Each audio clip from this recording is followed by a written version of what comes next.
الأسبوع اللي فات اللي هو أول أسبوع من شهر سبتمبر من يوم 1 ليوم 5/9 الذهب طلع حوالي $155 من 3,445 دولار مع بداية الأسبوع لغاية 3,600 يوم الجمعة، وقفل عند 3,586.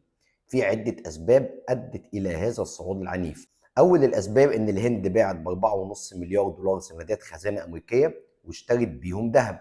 رقم 2، البيانات الأمريكية فيما يتعلق بسوق العمل أثبتت ضعف سوق العمل، وأكدت إن في خفض أكيد للفايدة في اجتماع سبتمبر، بالإضافة إن ممكن دورة التيسير تكمل في شهر 10 وفي شهر 12، يعني فيما تبقى من 2025. بفكركم إن جيروم باول آخره شهر مايو 2026، وبعد كده طبعا ترامب هيعين حد هيكون متوافق معاه في السياسة النقدية، وهيؤدي إلى خفض أكتر للفايدة في النصف الثاني من 2026، ودي أسباب تدعم صعود الذهب.